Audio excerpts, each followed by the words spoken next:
Ladies and gentlemen, welcome to the Old Bald Guy Society. Tonight wrong club. Welcome to the Royal Astronomical Society of Canada. Are there any members of the public here? We'd like you to know that you're welcome. Even those of you who've forgotten that you've been members for 20 years. Tonight we have an astronomical salad of amateur astronomy, astrophotos to drill over, people explaining to you how they did astrophotos, objects in the sky that you can observe, reports of people who have done observing, reports of people who have had fun bringing astronomy to their friends, and some real science content.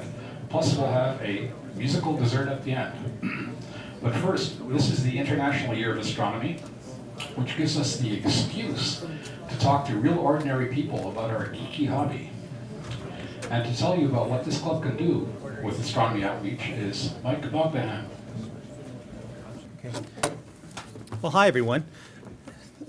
Nice to see you all tonight. I just want to say quick things about a quick update on outreach plans. The next slide, please.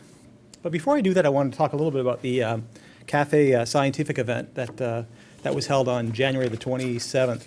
Now, recalling when I mentioned this in the last meeting, I had mentioned that, we were approached by the museum, the Science and Technology Museum, to participate in this Cafe Scientific panel. And recall that these Cafe Scientific discussions are broad subjects on a variety of different sort of science subjects, if you will, but sometimes controversial. Now, what makes these discussions unique is that they're accessible. And in this case here, this at least it's accessible to the public rather than, say, held in some location which might not be accessible, let's say a university theater. So this discussion was held, and this panel discussion was held in the Fox and Feather Pub. It was held on, I guess on Elgin Street there. And I had mentioned that Brian McCullough was representing us, but at the last minute, I guess they needed another person, and Tim Cole gladly stepped in. So the discussion was, what was it about? It was, should humans be sent to explore Mars? And I have to tell you, when I went there and attended, and it was Randall Brooks was also there from the museum, the creator of the museum, so it was really nice that he saw our attendance there. I went there kind of wondering, well, what's this going to be all about, and so forth. But I have to tell you that, judging from the dialogue with the audience, it went very, very well. So we should be very proud of our members and what they did.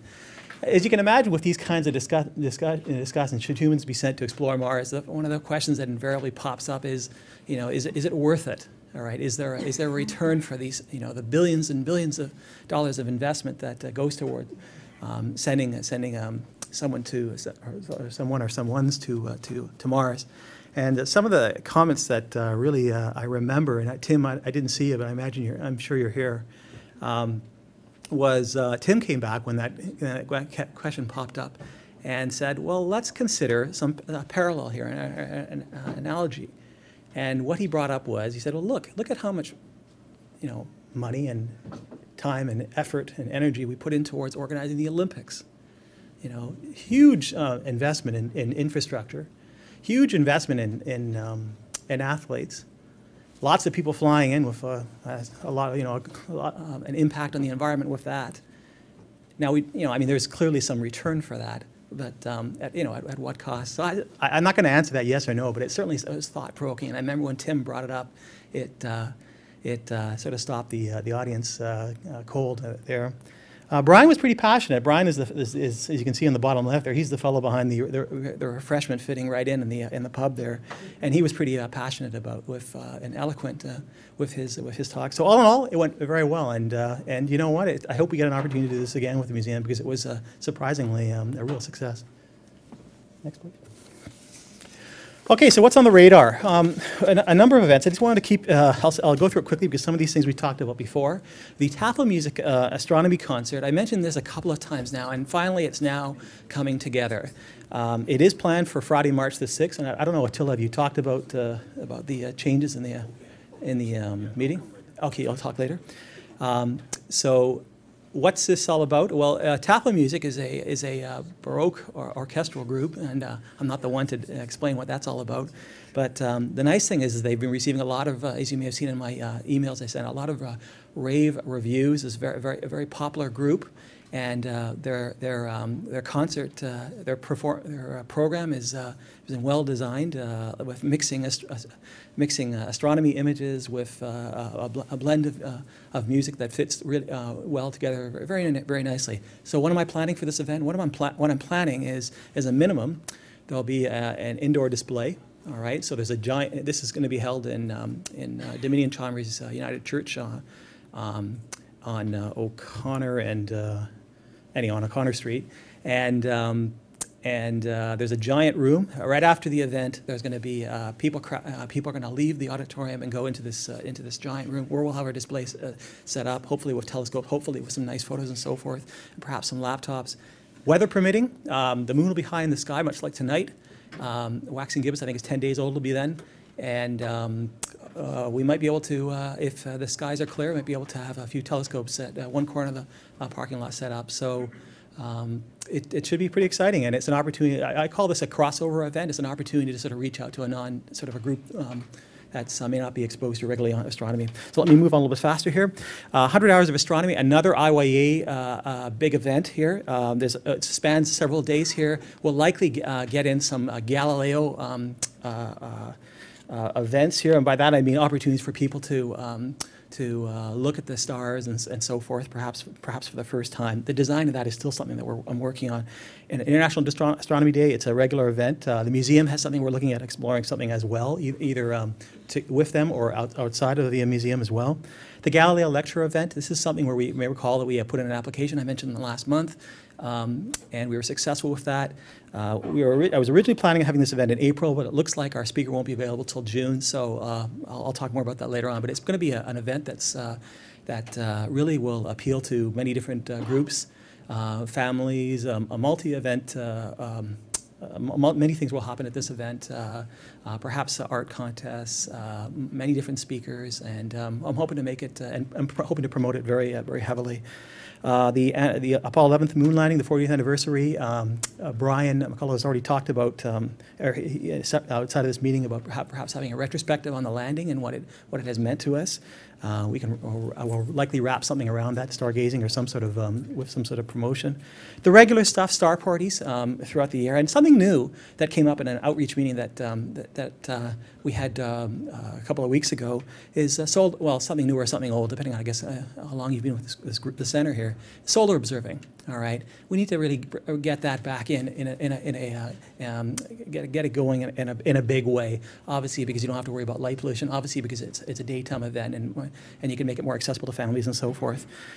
So this is something, and we're going to be talking a lot more about in the coming weeks. Next slide, please.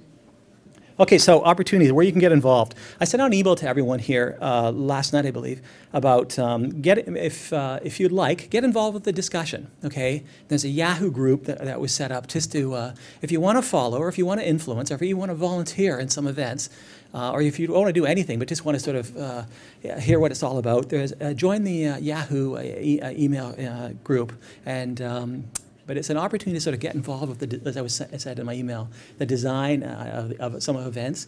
Maybe share some ideas that you have seen or has worked well for you in the past. But there's going to be a lot of dialogue, a lot of chatter on that group, and that's a good thing because I really want to bounce a lot of ideas off of there and so forth. Speakers Bureau. What this is about is I get a lot of inquiries about, can you come and speak to my school? Can you come and speak in this event and so forth? I really wish I knew who was available in our group or who's interested in actually delivering talks at these kinds of things. So again, through that discussion group, I'm hoping you'll, when an opportunity like that comes up, I'll put out a call for volunteers and hopefully some people will come forward. I really believe right now, as I said in my email, the demand exceeds the supply, or maybe I'm just not aware of what the supply is.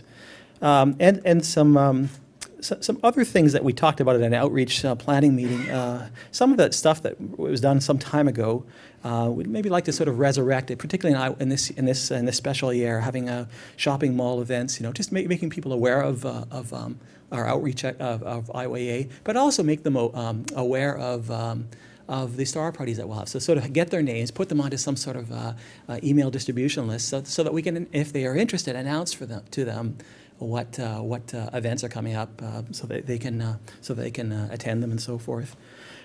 Specifically, I'm looking for some help in certain areas. I think our outreach webpage badly needs some help. Some sort of revitalization. So if anyone is interested in helping, I'd certainly welcome your time.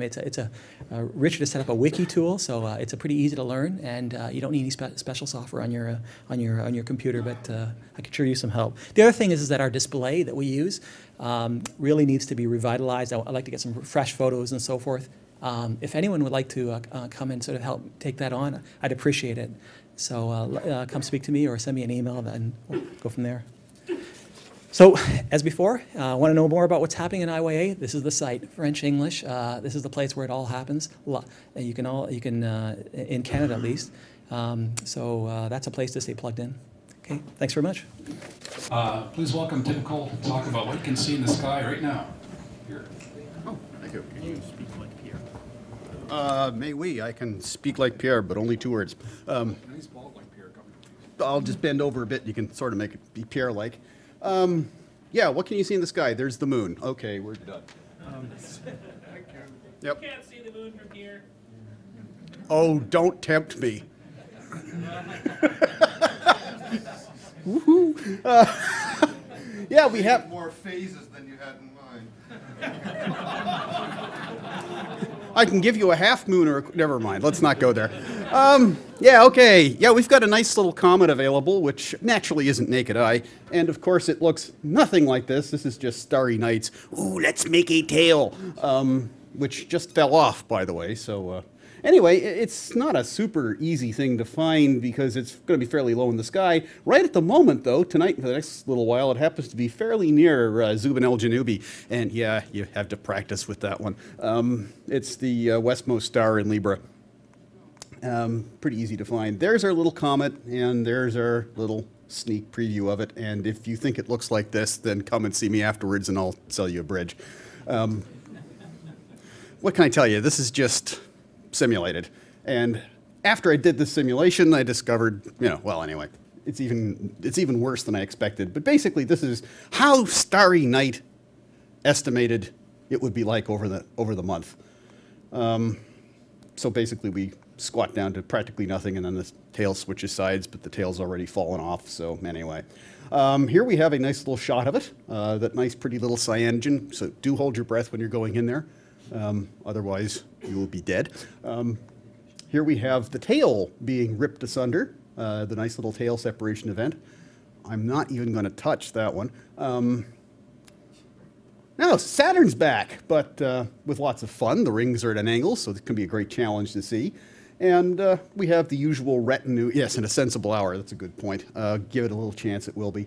With the usual retinue of moons, and as Attila reminded me, we're going to be getting the same kind of moon activity that we often associate with Saturn, some nice little satellite transits and shadow transits. So we'll do a little bit with that a little later on. This should be good fun. Those are always a great blast. We have some really nice crescent moons. These are more Kodak moments. So here we have the reasonably bright planets, though Mars barely qualifies as a bright planet. Jupiter and Mercury nice and close, and a nice little crescent moon there. In case you really need help, there's the moon.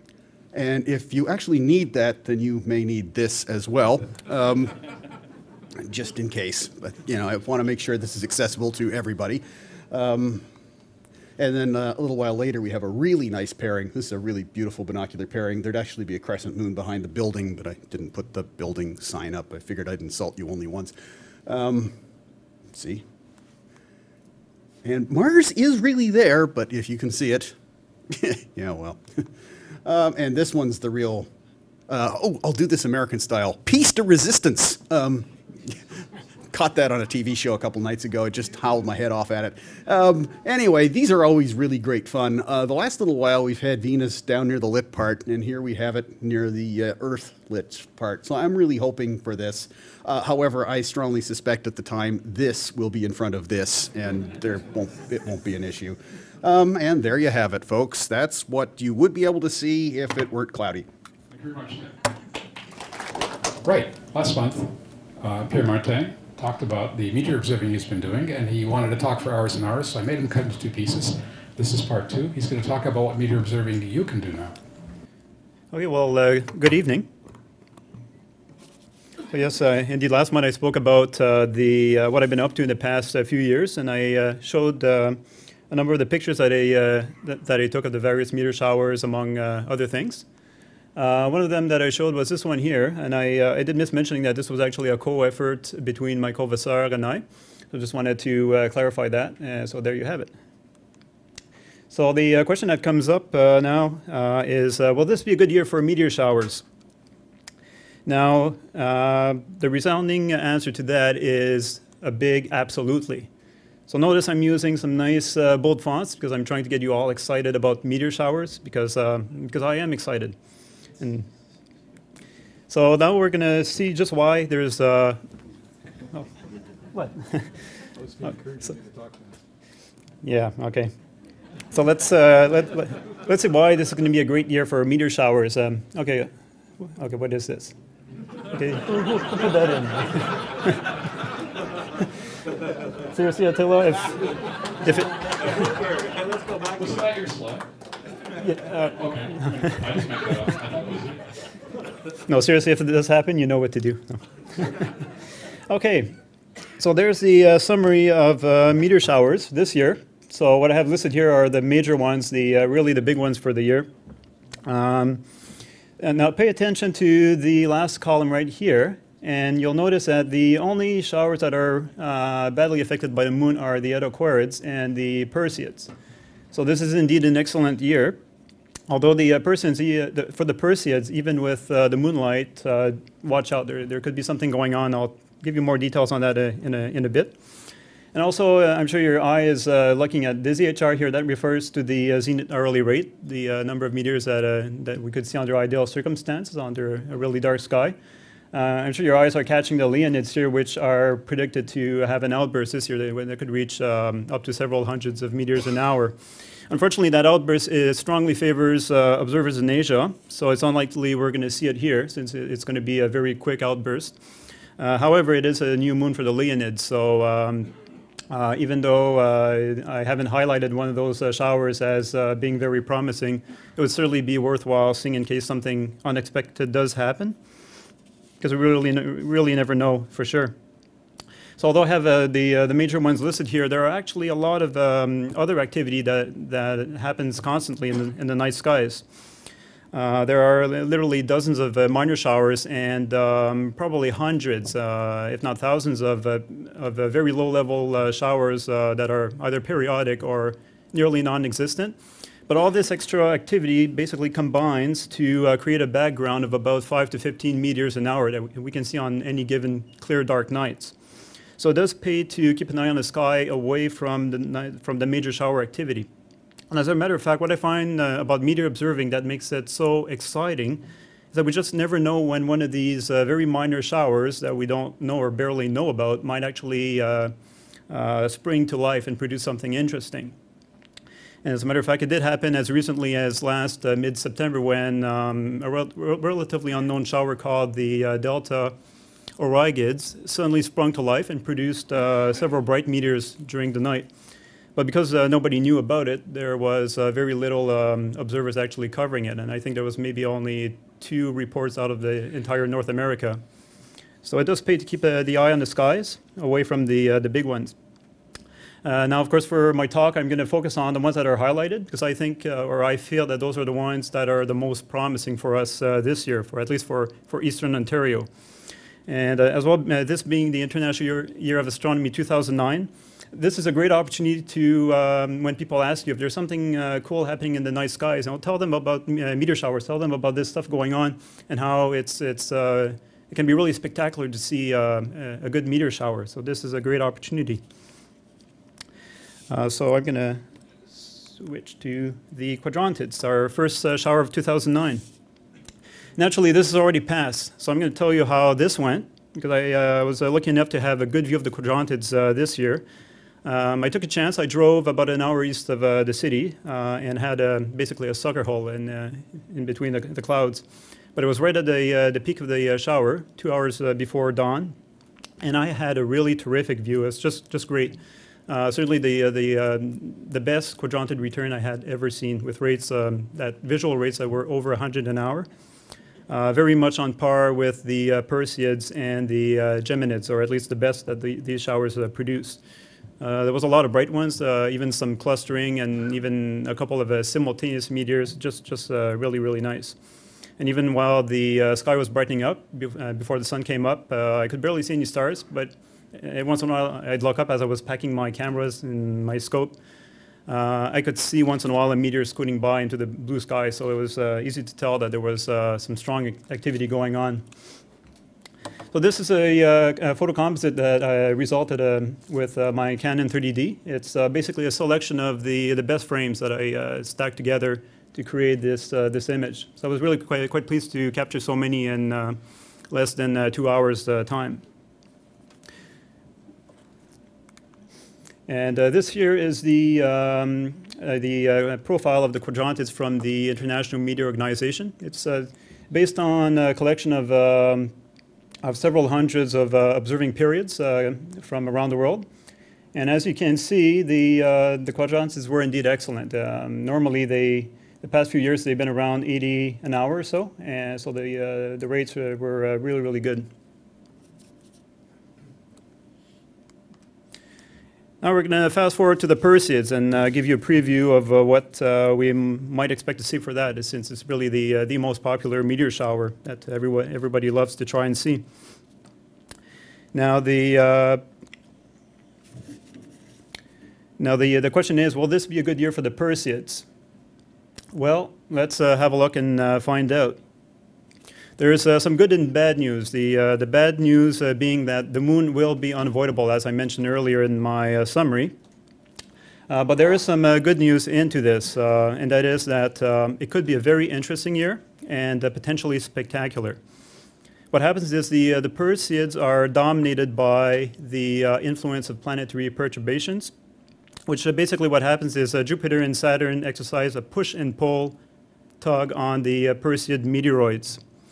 And in some years, the core of the Perseids, which is the denser area of the core where there is the highest concentration of particles, some years that area is shifted closer to the Earth and we get to see a better show. And according to several meteor experts, this year, 2009, is supposed to be one of these years.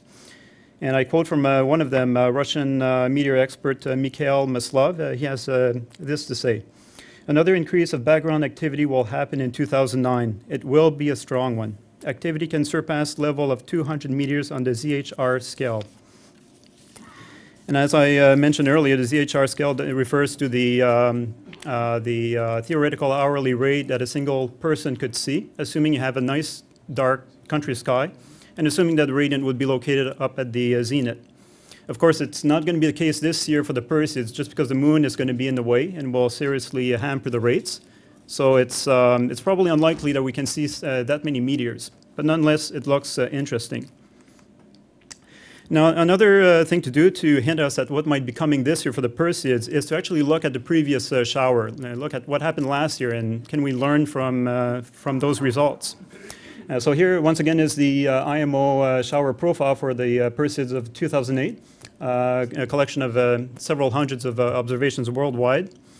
And it shows basically what is typical of the Perseids. They start their activity sort of mid or late July and slowly grow and ramp up towards the peak on August 12th. It was a strong peak. You see, it seems to spike quite high on 120 per hour on the ZHR scale, which in the previous years before 2008, it was more typically around 80 an hour or so.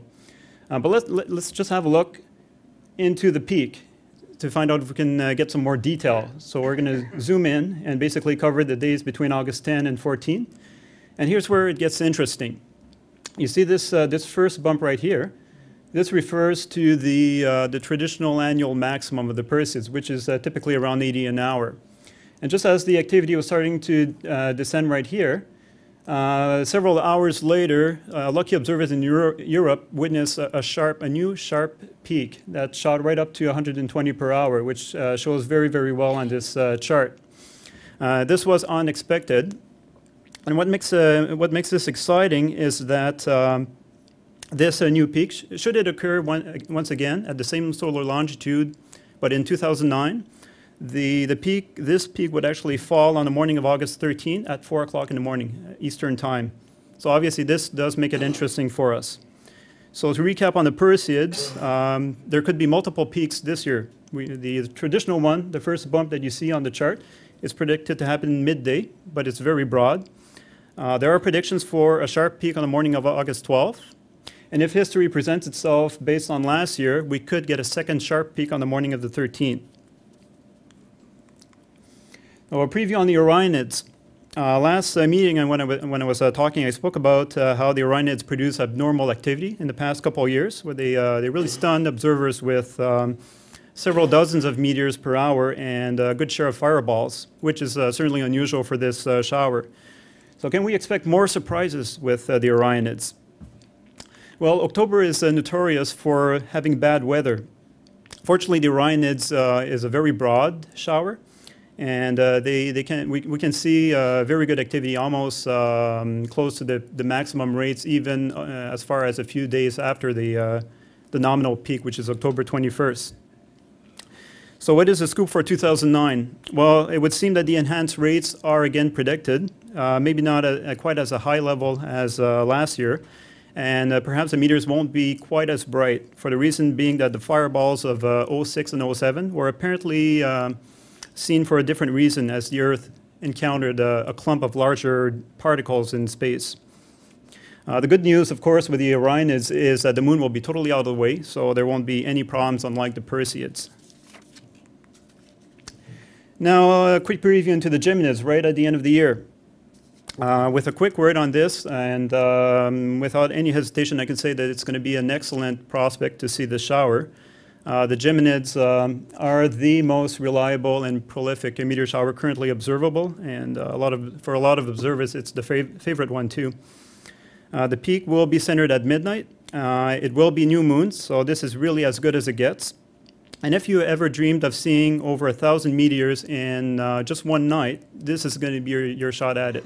Mind you, to be able to see that many meteors, you'll have to do a marathon of observing for 12 hours nonstop, but it is doable if you want. The big question, though, is the weather. We just can't make any promise in December whether it's going to be good or not, but at least the shower looks promising. Now, of course, meteor shower predictions is a fluid thing. Predictions are regularly updated and refined as we continue to learn and understand about meteoric science. And sometimes meteor showers are updated, the predictions are updated even at the last minute, and this is not always posted everywhere on the internet. So how do you stay tuned on updates and new developments on meteor showers? Well, several years ago, members of the North American Meteor Network had an idea to set up an email list called MeteorObs, as you see here, and with the goal of connecting meteor observers around the world and sharing knowledge and observing reports. The MeteorObs includes a wide membership, anyone from the world's top meteor experts to the total newcomer who's simply interested in learning about this stuff. Basically, anyone's welcome to join it. MeteorObs welcomes discussion on all methods related to meteors, such as visual, photography, video, and radio. So do take note of this. It's definitely worth checking out, and I would recommend it. Thank you very much. It's a stark contrast to all the computer-controlled and high-tech equipment that we use these days. Which reminds me, I'm curious, how many people here have a computer-controlled telescope? I have one. But mine, I've got 2 computers in mine, 8 cables, 5 batteries, 2 versions of firmware, 1 radio link, and 23 configuration options. In practice, 10 to 15% of the time that I use it, one of those things goes wrong. What do you do on your... Why don't you ask how many of us refuse to have a computer-controlled telescope? I'm getting there. So what do you do when your computer-controlled telescope stops working, which is gonna happen? You learn StarHop, and Joe Silverman is here tonight to show us how to do it.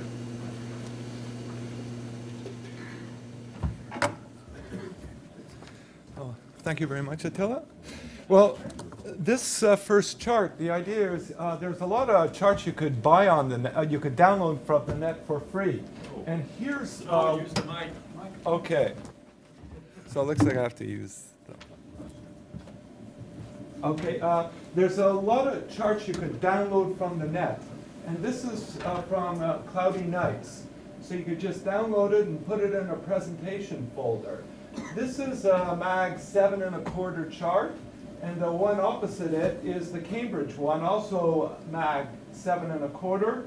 They both have 9,500 stars in it, and this one has 540 DSOs, and they are the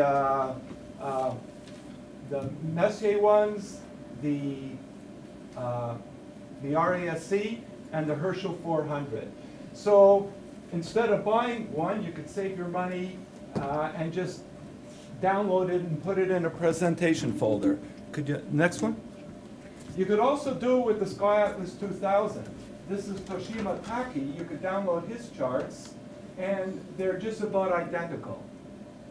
And you, again, could put them in presentation folders, and they're equivalent.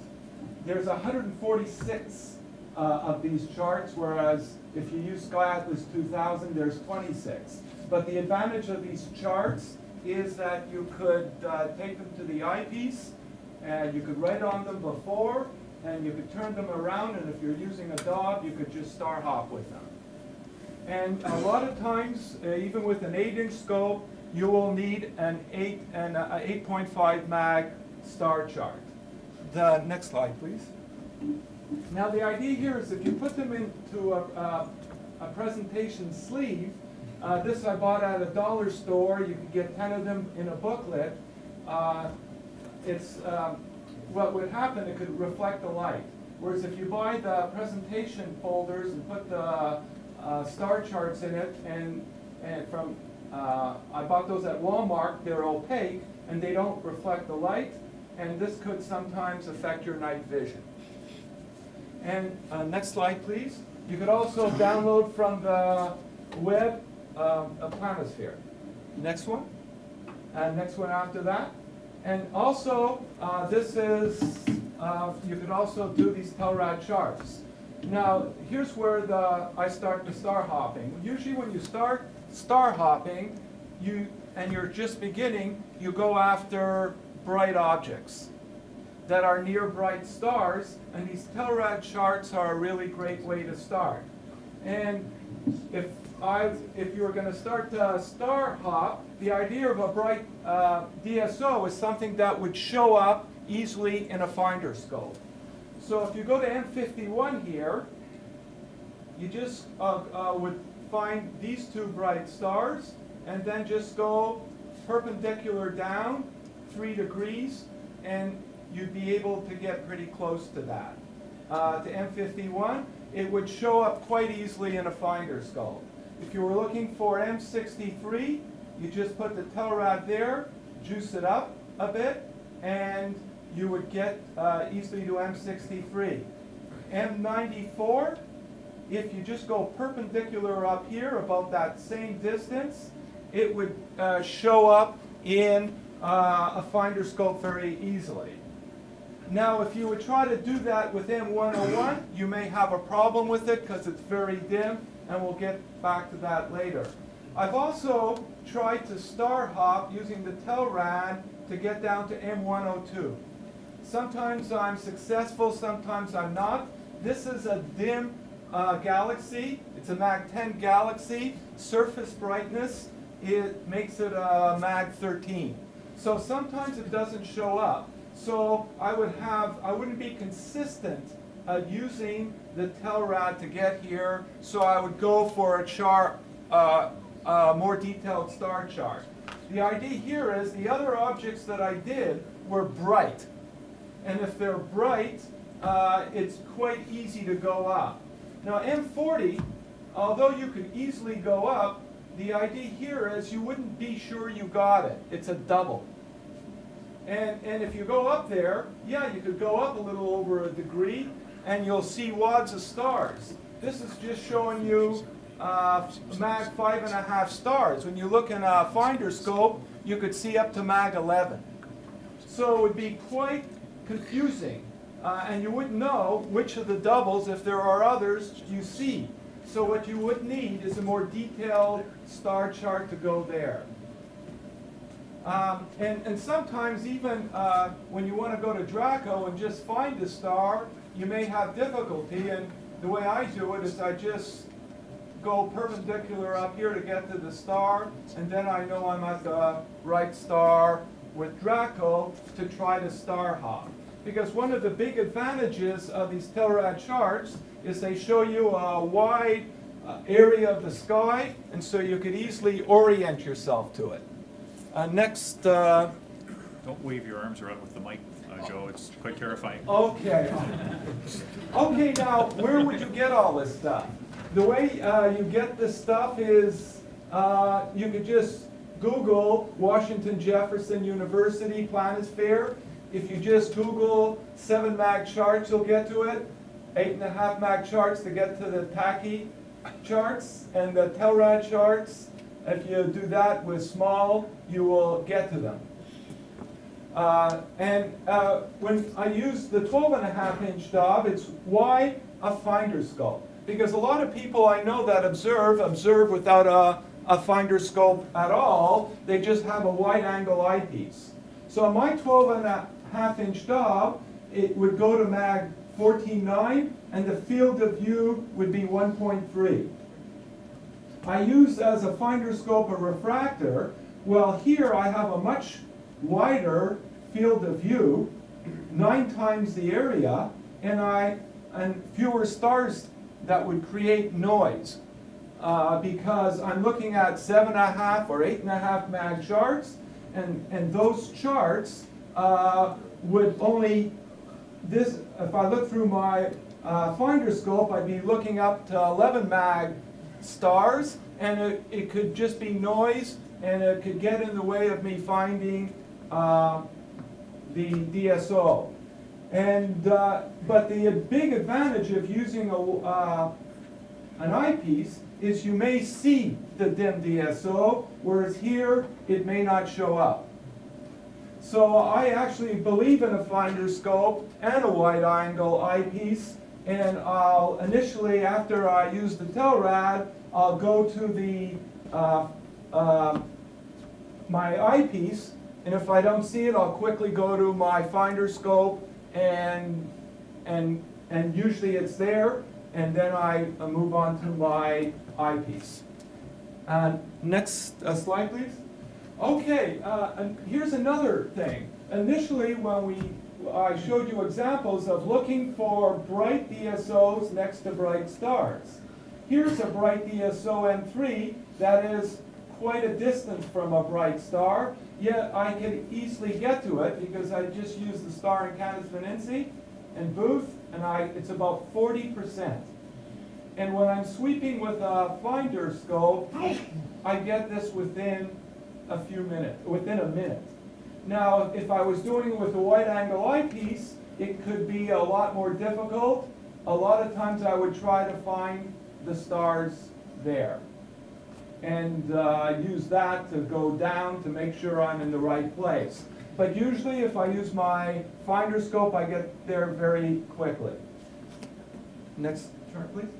Now here's also a Telrad chart, and these Telrad charts, there's one object per chart, so you have to carry around 110 charts instead of just 15.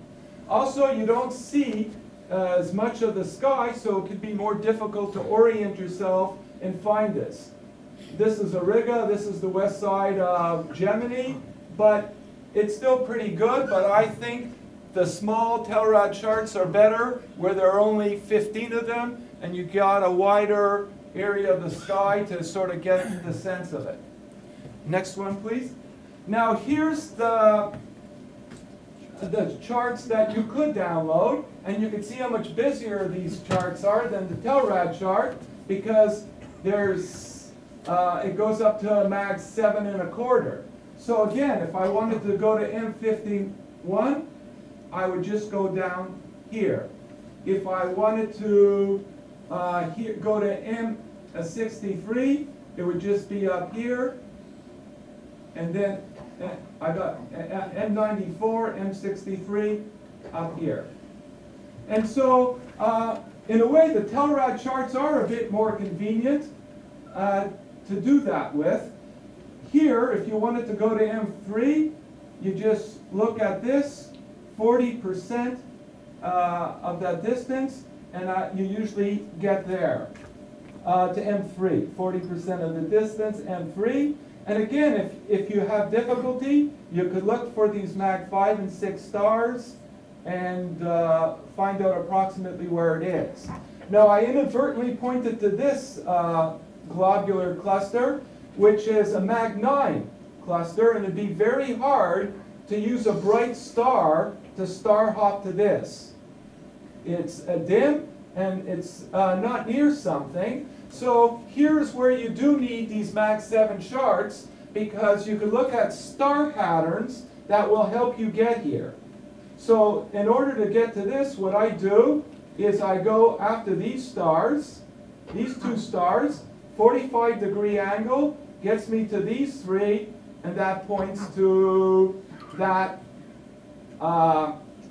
globular. Now, if I would try to do this with M102, there's only one star here. Going down, it would still be very difficult. You know, I may get it, but I'll spend a lot of time. There's not enough stars here to start on this chart to star hop to this, so I would use a more detailed star chart in this case. Here, also, if I wanted to go to M40, it doesn't even show M40 here. It does, and it didn't show it in the Cambridge one also. So again, I wouldn't be able to use this chart, star chart to ID the field here, and I need a more detailed chart. So now I'll be trying to get to M102 using a more detailed chart, and M40, will there be enough information there to ID M40? Okay, next. Now here, the way I would find out what chart I need, because this is what Toshima Taki did at the beginning. He came out with this grid, and so I go here, I see, so I'll need chart 22, and I'll need chart 25. So I go to chart, next one please. So chart 22 is here, now, and there's M102. Now, before I only had that one star, now I have these three. So I use these three stars to point to these three. I go down, that's not M102, but it's actually a more beautiful edge-on galaxy. So I usually observe that. Then I go down here and get to M102 here. And so it's once, so in this, you do need this level of detail to consistently get to M102. Next one, please. Now, for M40, these three stars were displayed in the Mag 7 charts. So I would also go to these three stars. I'd go up. In my finder scope, I'd go to these three stars. This is 15 degrees, 1 hour. This is 7, so this would be a 3-degree field. I then center my finder scope right here, and then I know that when I look at my eyepiece, that M40, the double star, is right there, and to the west of it is a galaxy. So I not only would find the double star, but I would be able to identify it based on the detail in this chart. And I'd be very confident that I had found that double star. Okay, next one. Now this is my setup. I have a Telrad, and I have 3 recommendations for buying a unit finder, and it's Telrad, Telrad, Telrad. I think they're the best.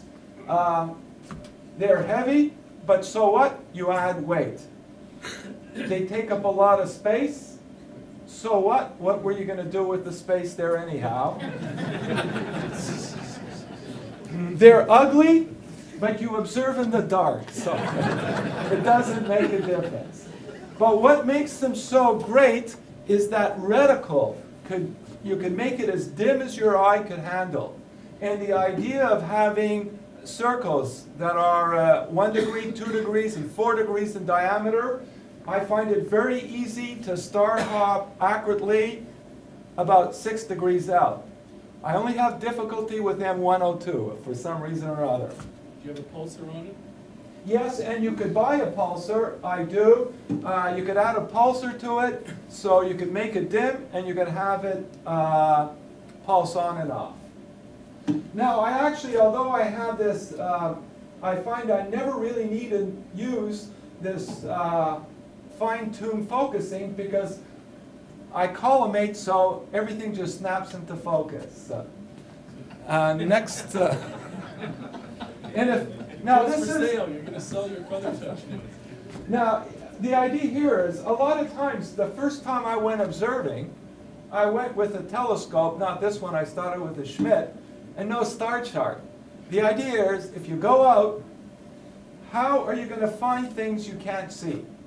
And the only way you're going to do that is with star charts, and with the right star charts. And in this case, they're rather inexpensive because you could download these for free on the net and save your money for eyepieces.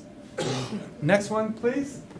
This is the FLO, which is a great place to go to. There's very, very few places in Ottawa, in North America, other than in the south-southwest, where you could travel. It's 55 minutes for me to get to the FLO. I live in the Hunt Club area from the west end of Ottawa. You could be there in 30, 35 minutes. You can warm up in this building in the winter, and you could see the Milky Way with some detail. Next one, please. It's also another picture of the FLO. That's the road you would take to get to the spot. I've only been there a few times. Sometimes I've been the only one there. Sometimes there's been a few. Sometimes I've been there, there have been many people there. Everybody is very friendly and easygoing, and so it's actually a really good place to go and observe. Next one, please. You should actually take off your hats when you look here. This is Nirvana. This is one end of the Irving Airport airstrip. And next one. And this is looking the other way. And this was taken 2 years ago. Next one, please. There was a group of us that went down there in August of last year. And we had actually great sky conditions. And so Nirvana is a place you should all try to go at least once a year, and I'll explain why later. Next one, please. This is La Vérendrye. And again, the runway is a lot longer. Nirvana takes about, for me, takes about 2 hours, 50 minutes to get there. La Vérendrye, 3.5 hours. Now, some of my friends say, pack your car, you drive 2.5 hours to get to dark skies, you unpack, you set up your gear, there are clouds of mosquitoes around you, you observe all night, you lose your sleep, you sleep in your car, you go and then you drive back the following day. Why would you do this? Next slide, please. That's why you do this. Because you got 360-degree horizons, and you got at Nirvana and La Vérendrye, the sky is gray. There's that horse that you could see, the dark nebulae, that horse there that you could actually get to see at Nirvana and La Vérendrye. Now, my the rods and cones in my eyes aren't as sharp as the CCD camera here, but the idea here, you could put your arm out and the Milky Way will cast a shadow. There's very, very few hobbies that could give you the sense of awe that observing will give you at a dark site. Thank you, that's it. Thank you. Yeah, okay. Word from our sponsor. So I got to change hats, put on my museum hat here. If you're thinking of doing some stuff, do give the place a shot. The stargazing evenings, very little is free, so give that a shot. These, of course, do not plan any observing on these evenings because these are guaranteed to be cloudy. But by all means, show up for the stargazing evenings. They are free. We do have a set of sort of little talks coming up. Some of these are actually going to be pretty interesting. Fair warning, I write some of them. Which ones are those? Well, we don't know yet. The first one definitely is mine. And I haven't written it yet either. And it's due. Anyway, never mind. These basically, same format for most of them. A very short discussion on a topic of we hope, interest. A little bit of an opportunity for you guys, for anybody in the audience to chat. Nice nights we'll go out and observe. Crummy nights we'll use the planetarium and take a walk through that. I'm trying to get some other little things arranged, so we're going to try and work out things like, I'm hoping we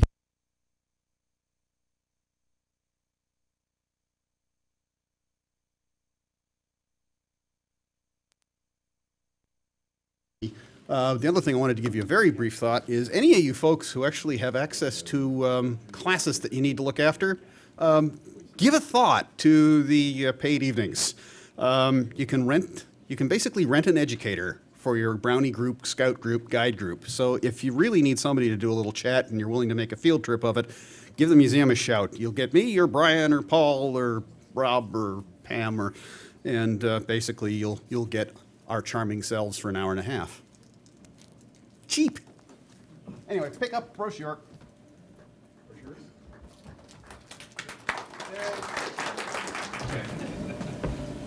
Right, now for the section of the program where people get to stand up and tell us about what cool things they looked at or allow us to drool over their excellent master photographs. So these are people who are going to be talking tonight. We'll each be up for just a minute or so. So if you guys could be ready. First up is me. I haven't been observing very much because I've been doing this instead when it's been clear. I did manage to get the roof of my observatory open, and just in order to do last month's Deep Sky Challenge, which was to observe the Flame Nebula NGC 2023 and the Reflection Nebula 2024 and the Horsehead Nebula. Of course, it looked nothing like that. It looked like this. Actually, didn't quite look this good because in the wintertime, so much light gets reflected back off of the snow that you probably lose about another magnitude. And even if you're in a perfectly dark sky, the accumulated light coming from the stars is equivalent to about a magnitude -8 stars. So there's a noticeable difference in the deep sky work you can do it in the wintertime. But in any case, I do suggest that you try it. The FLO telescope would be a good choice. I suggest you try looking for it like this. The upper right star here, this is the lower star in the belt of Orion. What I do is I just look around in a spiral until I get to the bright bit of the Flame Nebula. It's really easy to find. Then turn left until I form a 30, 90, 60 degree triangle. Then turn left again and see these two brightest stars. And a 45, 90, 45 triangle at the 90 degree point. There's the Horsehead. And 170 power eyepiece in my telescope looks a bit like that. And I would rate the view of the Horsehead Nebula from Ottawa as in a, oh, yeah, I can just barely see that. If you want a good view of the Horsehead Nebula, go to the Florida Keys, where it's 30 degrees higher in the sky. But it is detectable here. It's a difficult challenge object, but don't show it to anybody who's never spent all night staring at faint fuzzies before. They won't appreciate the majesty of this faint object. Next is Gary Boyle.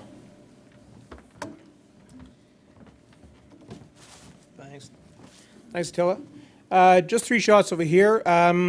in January 10th, we had the brightest moon of the year, and that gave a great op for some photos, just a couple of them. Taken from the warmth of my office up in the house. It was really too cold outside. The moon was very high in the sky, just a regular, about a 10-second shot of Orion, but you can see how the, whoa, hey, that's not supposed to work. Which one?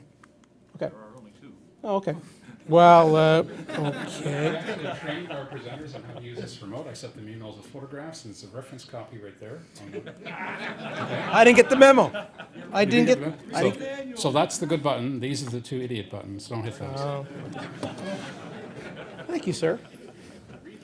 So just a regular 10-second shot of Orion, but as I mentioned, from inside, you can see how the roofs are nicely lit up by the moon. Was anyone photographing or looking at the very bright moon that night? It was extremely cold. Okay, next shot. Oh yeah, it's true. I hit the button. What if I do the button? There. Sorry? It's like magic. There we go. And this shot is actually taken during the day. In fact, the same night was a shot right after Orion. Here we have just a tree in the neighbor's yard. That is the moonlight, and you can see how the snow is just lit up, the granules of the freshly fallen snow by the moon. So although it looks like a daytime shot, it was extremely bright that night. And if I don't screw it up again, here we go. And the International Space Station just the other night. Who saw the station between Venus and the moon? Oh, a good number of people.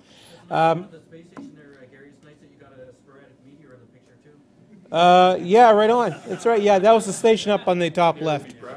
Yes. What kind of meteor was that, Pierre? Okay. Yes, the meteor. Yes. So that's it pretty well for the space station now. For a lull, about another 10 days.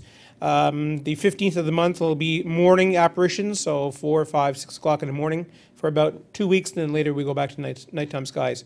Of course, heavensabove.com is the best place for a timetable of the space station. It can be anywhere on Earth, Florida, Hong Kong, wherever.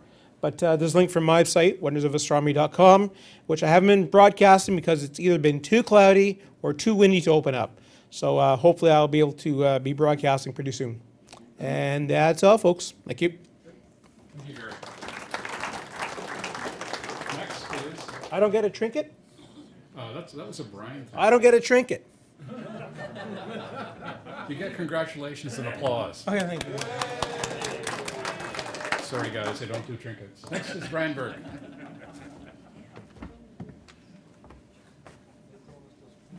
I live in the south end of the city, out in South Keys, facing northwest. Not a great direction to face from an astronomy point of view. This gives you an idea of the kind of lights that I have to contend with, and facing northwest, as I said, is not a great view. But occasionally, our nearest celestial neighbor will make an appearance in this part of the sky. And here was, just after last month's meeting, the following morning, we had the almost full moon about to set behind the Gatineau Hills. Next slide, please. Here it is, just a few minutes later setting, and you may recognize some landscapes there, such as the Dunton Tower at Carleton University. And the following morning, we had the full moon just passing over Metropole, which is a condominium high-rise building in Westboro, and it's just after sunrise, as you can see some of the sun reflecting off the windows of Metropole. And this was the full moon, was probably just a few hours after the full moon, which I think occurred earlier that morning. So although not a great direction to face northwest, there are occasionally some nice views to see from a kind of a nice to look at kind of images. Thanks very much. Thank you. Next is Paul Commission. Paul, would you like to speak from the comfort of your chair? Fine, this is okay. This is NGC 6946, which is in Cephas, just a little north of Cygnus. Now the thing is that you will notice that I also have on there ARP-29. Although many of us are familiar with this galaxy, it's ARP who has published the Atlas of Peculiar Galaxies, and he says you will notice that it has an exceptionally heavy arm there on the right. And this is why sometimes we know these objects very well from the NGC point of view, but a lot of these are also in other catalogs, and there are often stories to them, like this peculiarity that I'm showing here, that NGC 6946, a nice object to look at, easily seen because it's only 8.8 magnitude, but as you will notice, it has an extremely heavy arm, which is not considered, so it's sort of considered oddball or peculiar by Art, who's an expert on galaxies, with whom I won't argue. Okay, next one, please. Okay, this is NGC 1501 in Camelopardalis. Now, this is a very nice, as you can see, it's a planetary. The planetary itself is about 11.8 or so in magnitude, but the middle star is around 14.45. So you'll be able to see this quite easily in a small telescope. This is the time of the year to see it. It's at about 6 hours, which is, it makes it just roughly above Canis Major, above Sirius, but straight up sort of a thing. It's at about 50 north. So this is seen the year round. This is circumpolar. But this is a nice object for this time of the year to observe. Okay, that's all. Thanks. Thank you, Paul.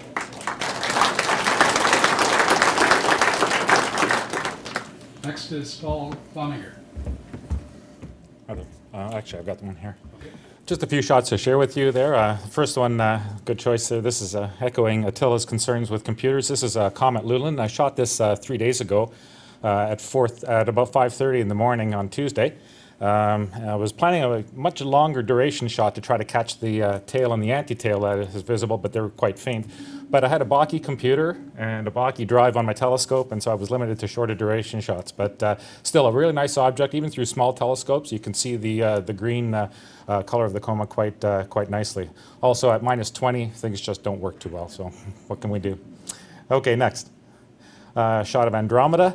Again, taken through a 6-inch telescope. This is a composite of 2 shots, left and right. Each composite is about 6 90-second images there. So got some good depth that night, had a very clear night. You didn't photograph the cover of the Rask calendar? No. This was actually shot in beautiful, well, not quite downtown Almont, but right near the outskirts of Almont there, and nicely visible as M32 as well, and M110. Next one. So I got a couple of lunar shots to share with you there. This is Alphonsus and Arzachel. This has always been a favorite area of mine to shoot in because there's a lot of diverse geology here. Alphonsus up here is a very old crater. It's about 119 kilometers across there, and what it used to have in the way of terrace slopes is pretty much eroded there. Probably from the time of the impact of the event that formed the Embrium Basin, which is more up here. The crater itself, you can see there's linear troughs, and this feature in the center there. These share a common origin. They're probably ejecta from the Imbrium impact there. That impact would have given the moon a good rattle when that happened, and probably contributed to the erosion of the terraced walls in Alphonsus there. These splat blops, if you can picture these things coming down and just cutting through the rim and depositing also right through the center of that crater. Contrast that with Arzachel down here. This is a much more recent crater, and you can see the splat blops didn't quite breach the rim because it came after that event. So the terraces there are still quite well formed and much more distinct, and the rim shows very little sign of erosion. These craters are, although they look like they're quite deep, Alphonsus is about 2.5 kilometers deep, and Arzachel is about 3.5 kilometers. Next, please. This is the Apennines, part of the Apennines mountain range. This is a very dramatic mountain range that forms the southeast corner of the Embrium Basin, which is kind of up there. And this range is about 600 kilometers long, and it's quite rugged actually. The slope on this side, on the Embrium side, is about 30 degrees, so it's quite a steep slope along the entire range of the mountains, which goes way up there. You've got a lot of rugged foothills as well, and the Apollo 15 mission landed somewhere up there, out of the range of my picture. But this is right near the Terminator there. You can see the relief in the mountains there. And the last one here. This one I really like. It's always been a favorite area. This is called the Rupes Recta, or there's more commonly known as the Straight Wall. This is a linear fault on the moon, probably the best known such feature on the moon. It's about 110 kilometers long and about 2 to 3 kilometers wide. So to put that in perspective, if this was a feature on the Earth, you could probably walk across that in about 30 or 40 minutes, just to give you an idea of the scale that you're looking at here. It looks like it would be quite steep, but it actually only has an elevation of about 240 to 300 meters, and that's over a distance, sorry about that, that's over a distance, as I say, about 2 or 3 kilometers. So the slope is actually only about 7 or 8 degrees, which is about like that. So it's not very steep at all, but the solar illumination, the illumination from the sun makes it look very dramatic, especially at low angles. Off to the side here is Rimabert. This is a rill about 50 kilometers, long, and again about 2 to 3 kilometers wide, about the same width as the Straight Wall itself. And this is a beautiful area to look at because there's a lot of intricate geology going on here, and the sun angles really vary. When the sun angles change, the shadows vary a lot, and you can see a lot of relief, and it always looks different every time you look at it, like much of the moon does actually. So again, just to give you an idea of scale, these small crater pits here, they're on the order of 2 to 3 kilometers, some of them down to about 1.5 kilometers, which is about the theoretical resolution limit of the 6-inch Maksutov that I used to shoot this with. The Stag's Horn Mountains down here, and this is the crater Burt. Again, just to give you a sense of scale, the city of Ottawa would fit very neatly within the boundaries of that crater. That's all I have for you. Thanks. Looking at craters is much more fun when you get a little of the geology with it, or the moonology, or that rock stuff. Next is Bob Olson. How do you do? We've had almost no clear weather this month since the last meeting. One day was minus 30, and my telescope froze up. The guys were talking about computerized stuff. I take my stuff out computerized, my completely computerized system, and it'll fail 1 time in 3 about. This is a brand new telescope to me. I borrowed it from Peter Saravallo, and I took this picture on Tuesday night, just this past Tuesday, and it's really the only image that I've taken this month. And that's about 2 hours. It looks awful. Actually, I took this on Tuesday night or Wednesday night also, and this is the Flame Nebula that is one of our challenge objects, and it was taken with the same telescope. And this is where they are. Just to give you some kind of idea, this is one of the stars in the belt of Orion. The Flame Nebula is here. This is NGC 2023, and then the Horsehead right here. And the belt of Orion is right here, and there they are there. You can see them all clustered around that corner belt star. This is a fantastic viewing spot right now, straight south at about 45 degrees up. If it wasn't minus 30, it'd be really fun to go out and sort of look at it.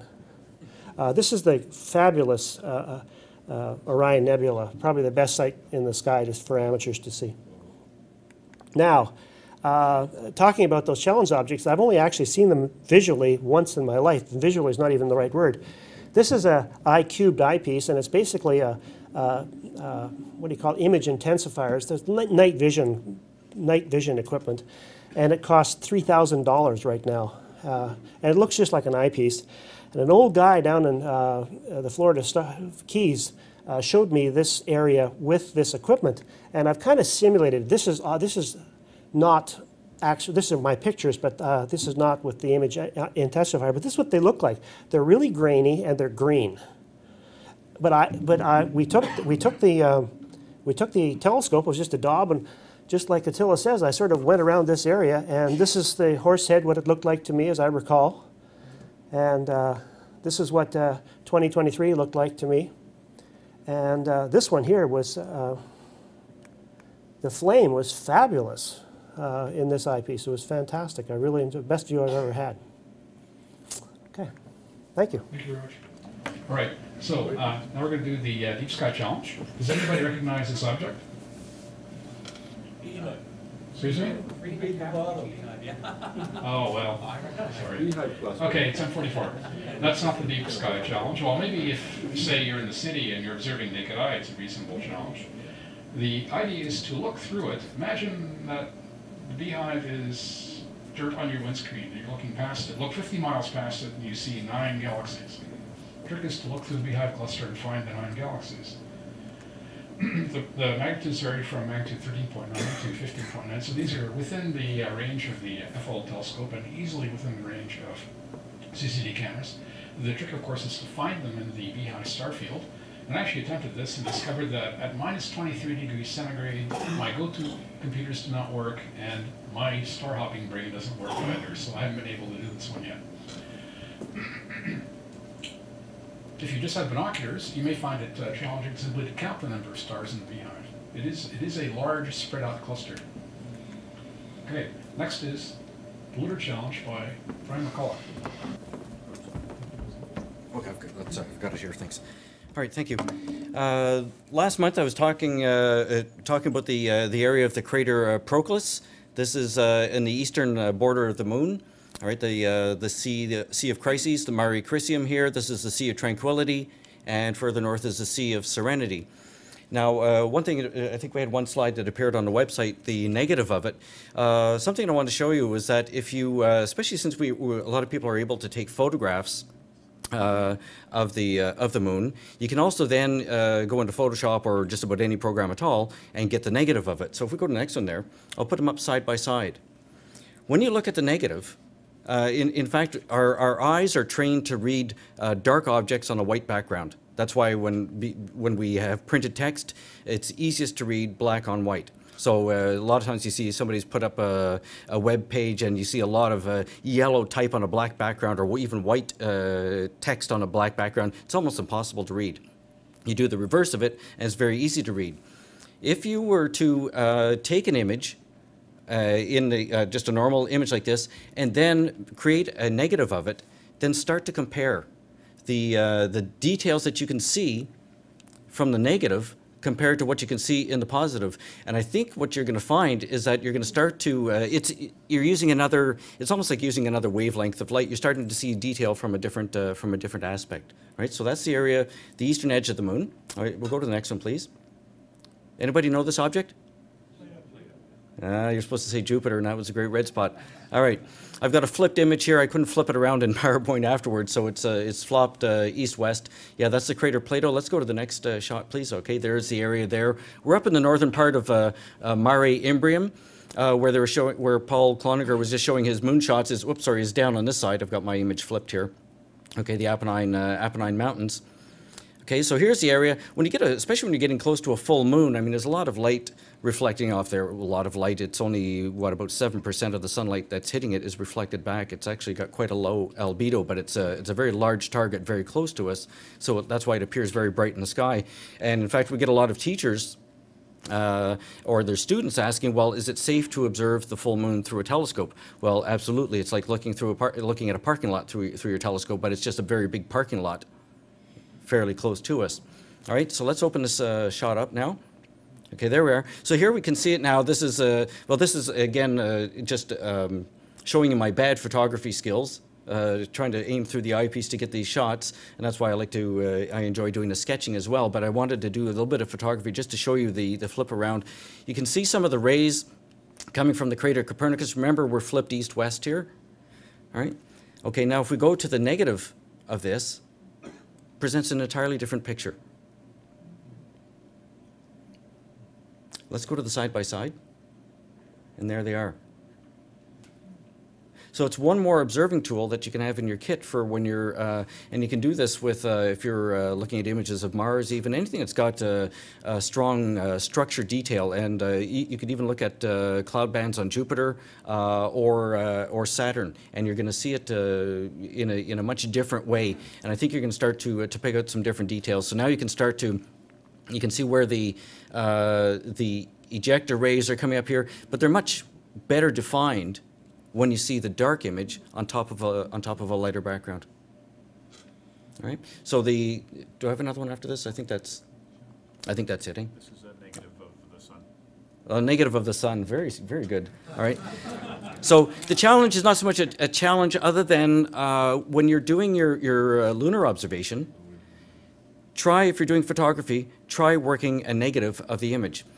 If you happen to sketch where people are normally sketching dark on white paper, although a lot of people will work on a dark paper and use like a light colored Conte crayon on that Pat Brown. I don't know if you ever work with light Conte on dark backgrounds. Very, very stunning effect.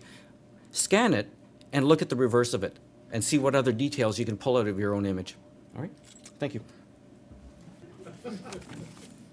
I was afraid I was the one that was giving the real science contact. I apologize in advance for if there isn't any.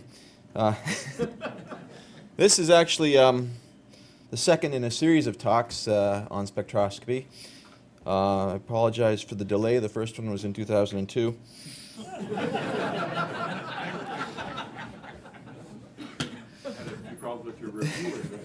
I was just going back over some old files and I found this. I thought, hey, geez, I should really give this. And it's been languishing. The first talk was an expose on everything about spectroscopy and light and how light energies are absorbed by different chemicals and how you can learn a lot, how astronomers learn a lot about stars and the universe by looking at the various energies of light that we see in stars. So spreading the light out into a spectrum is what they call it, and observing which lines you see tells you about the chemistry in the thing that you're looking at. The second talk in the series is about dynamics, and this is all about the Doppler shift. If you've ever heard of that, the term Doppler shift, basically it's just a frequency shift in the light that's emitted from an object because of relative motion between it and the observer.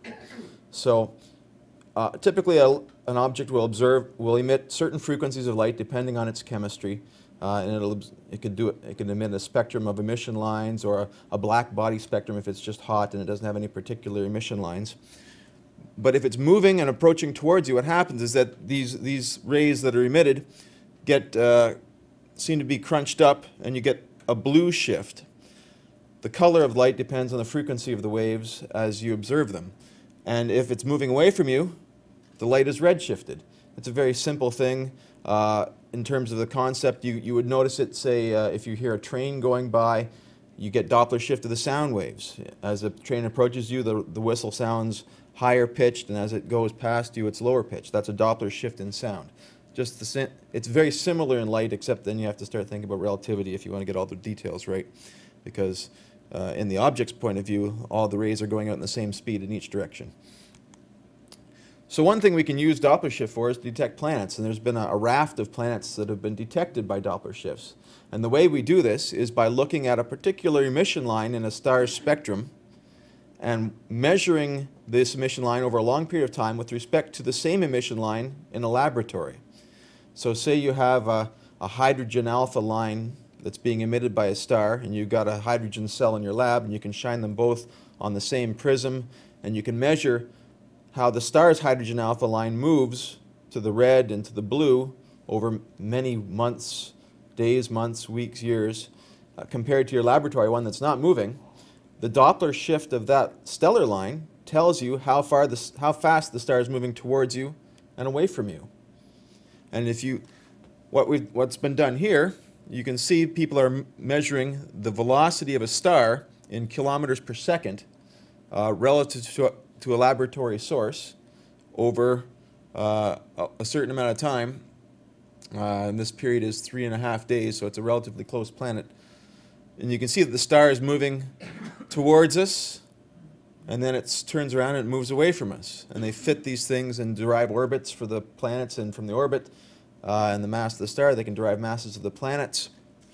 So it's a very difficult measurement. There's a lot of noise in the measurement, but basically we're measuring how a planet is pushing a star backwards and forwards as it orbits around the star through gravity, and we're measuring that shift.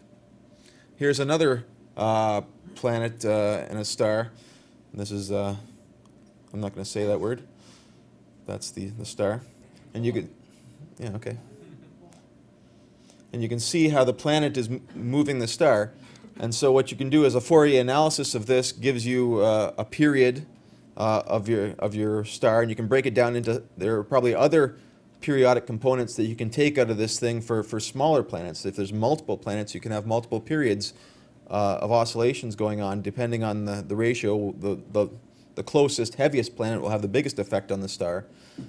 More distant planets are more difficult to detect. And that's why all of these stars, all these planets that you hear about are Jupiter-sized and multi-Jupiter-sized planets. The ones they detect are basically the ones that are big enough to pull the star around.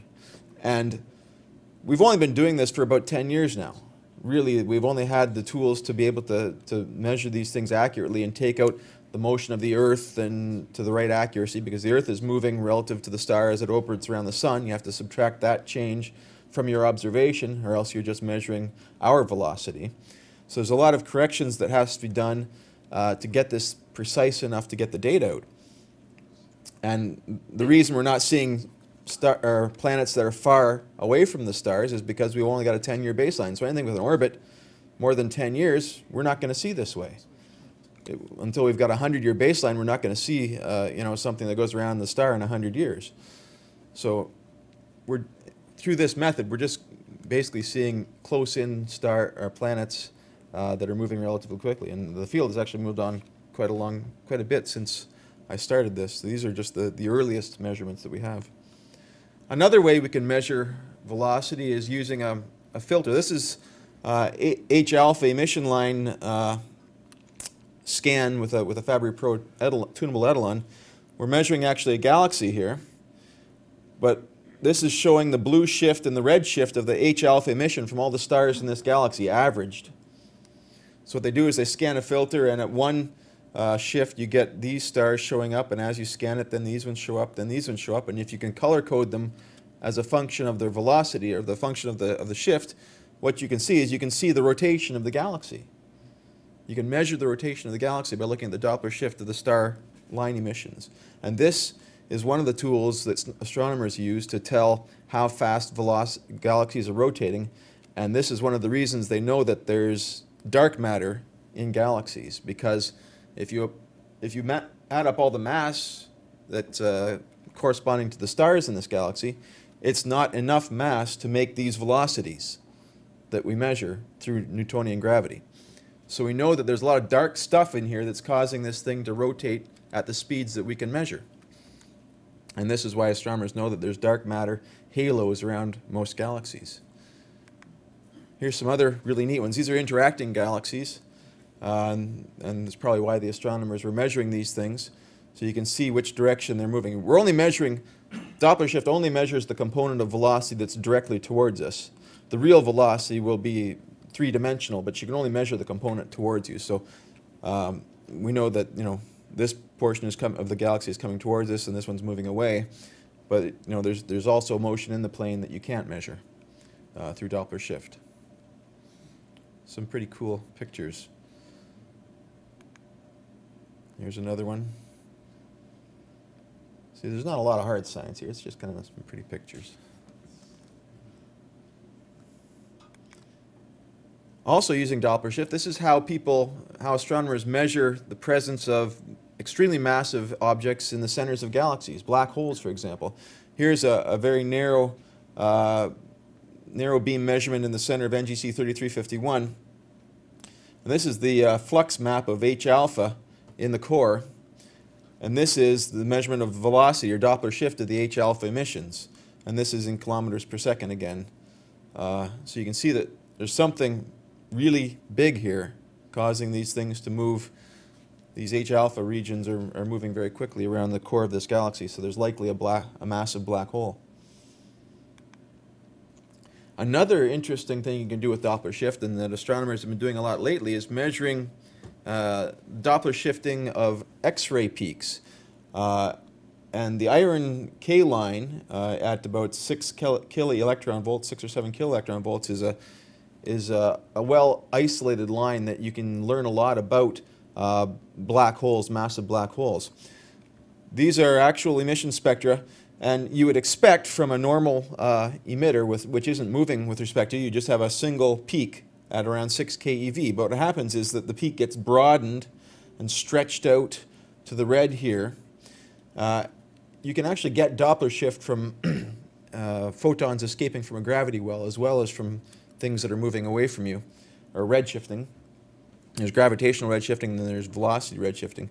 And matter that's spiraling around a black hole, for example, in this one you have a large peak here, which is from a halo of material in a big torus that's circulating around the black hole. High energy X-rays are being generated in the jets from the black hole, and they're illuminating the disk basically around this black hole.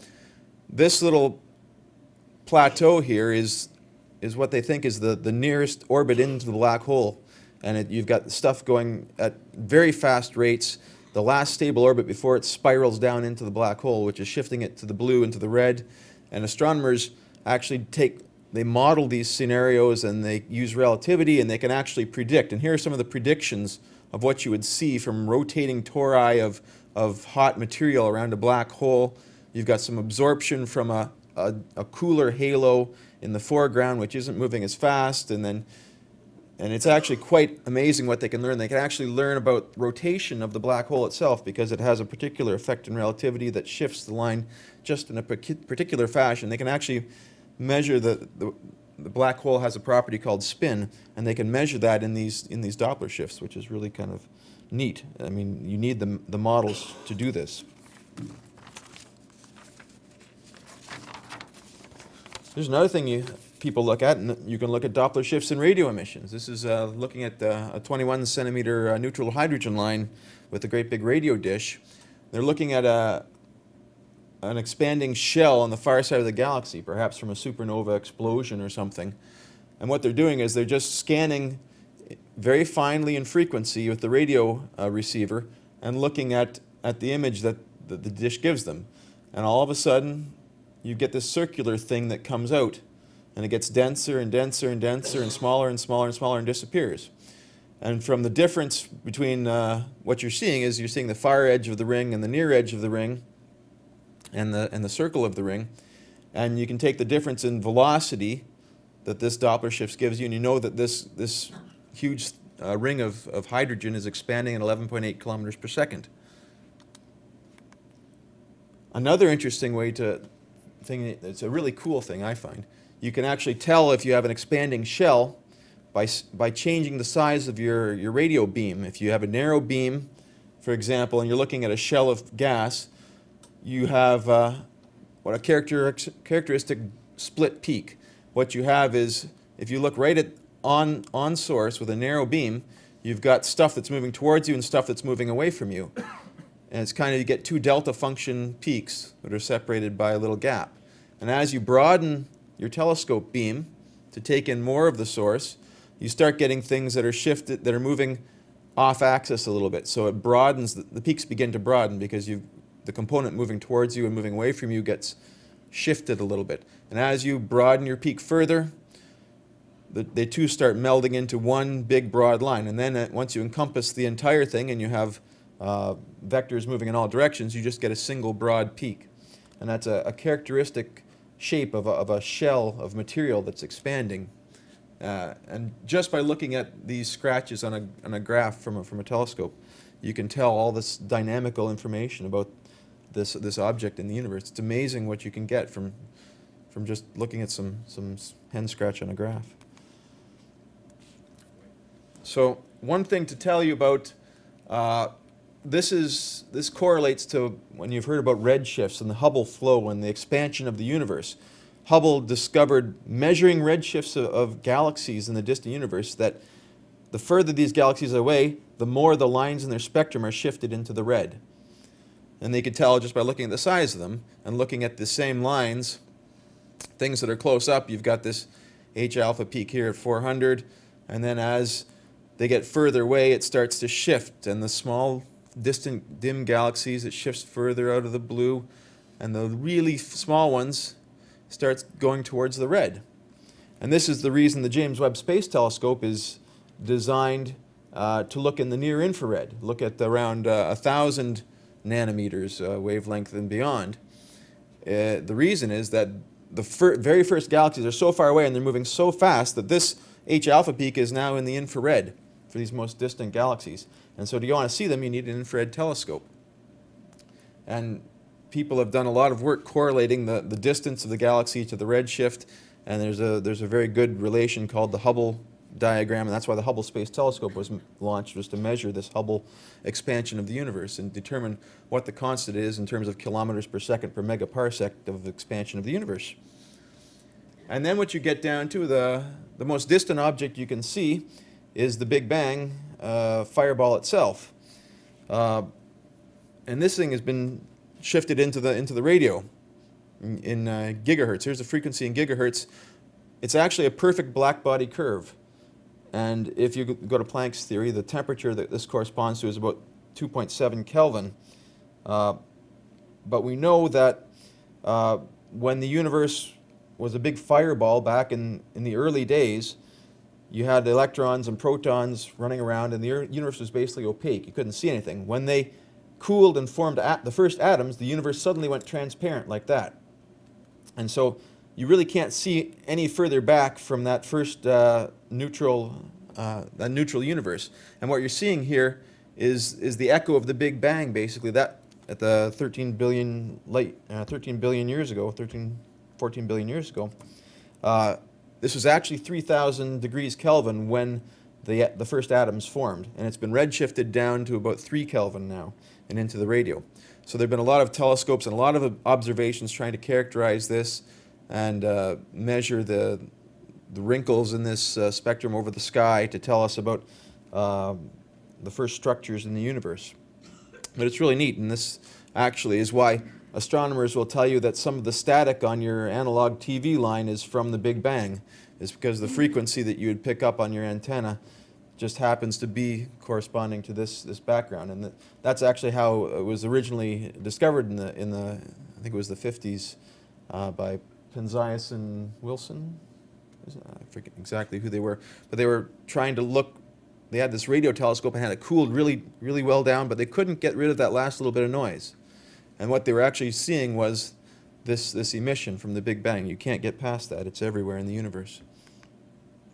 And my last slide is just to show you that spectroscopy is the fingerprint of the cosmos. We can take the fingerprint of this gas and tell what's in the gas and the dust. And this is the finger of the cosmos. Thank you.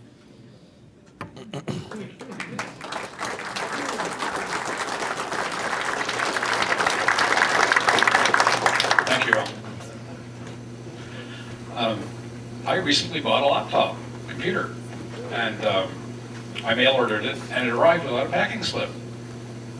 Now, this is a problem for me because I had paid extra money to get a light-emitting diode backlight. Most laptops have a cold fluorescent backlight display. So, oh my God, I'm gonna have to spend 2 hours on hold with these guys? Or do I take the laptop apart? And then I got L. Scott's slides on spectroscopy, and it occurred to me, of course. I mean, most of what we know about astronomy comes from spectroscopy, not from these pretty pictures.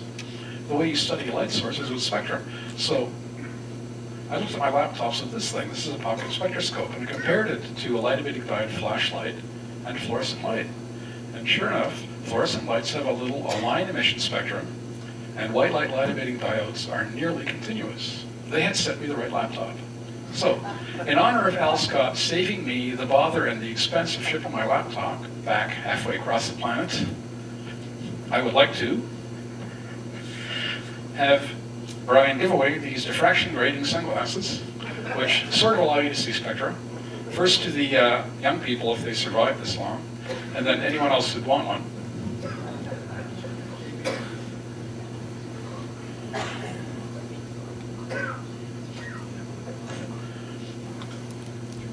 While Brian is doing that, I'll continue on.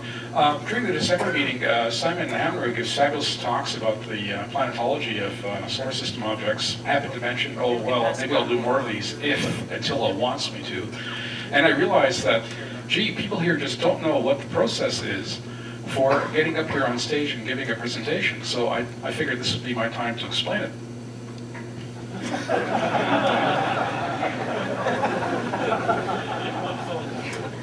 not the process. The process is email me or come talk to me with an idea. And if you have the qualifications are it should be about astronomy and it should be fun. And if you're afraid of PowerPoint, we'll help you. If you're afraid of getting up here and talking, you have to realize that we're all friends here. And let me put it this way, it's very friendly. This is probably the most friendly audience that anyone will ever get up and talk in front of. But if you don't have ideas, I thought I'd give you a very brief sampling of crazy ideas that might make for good talks. For example, how about a constellation tour? Would you like to get up here and give a talk about one constellation, one smaller than the sky, and talk about the objects that you like to look at? For example, I like to look at NGC 7331 because there's lots of satellite galaxies, and NGC 7332 and its companion, now shown here, 7339 in Pegasus. I don't like to show, I don't really like the Stebbins Quintet, which is around here, because even though it's has very interesting physics, it's really hard to see. So if you'd like to give a talk on your favorite objects, come talk to me. How about a talk on my favorite observing sites? Joe already talked about Nirvana. The reason Nirvana is located just north of Bonaco Park, it's about 2 hours away. It's in the gray section of the light pollution map, meaning it is the darkest observing site within 2 hours of Ottawa, 4 hours of Montreal, 5 hours of New York. It's probably the darkest observing site to much of the northeast U.S. except for a spot in Pennsylvania. It really is a unique site. It's crown land. There's enough room there for every observer in Ontario, maybe Canada, to set up a telescope. And I could probably go on here for about 15 minutes. So if you'd like to hear a talk about Nirvana, come talk to me. How about a talk about equipment? Equipment tends to be expensive, so maybe we can find talks about equipment that's particularly cheap. Gear for the cheap and clever. How about this? On the left is a standard eyepiece made by Teleview.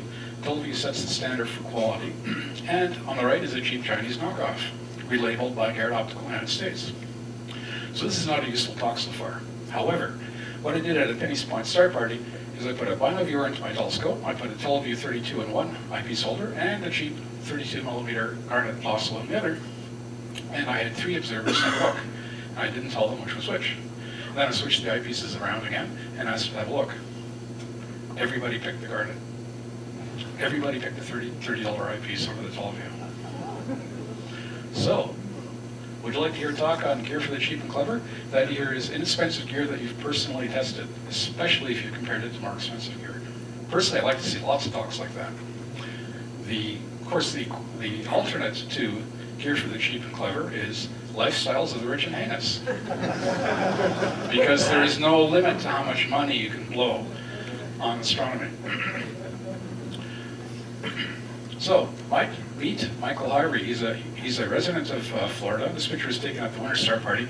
Winter Star Party is a place where everything good is 30 degrees higher in the sky.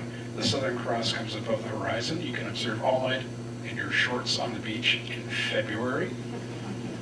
That's where this picture is taken.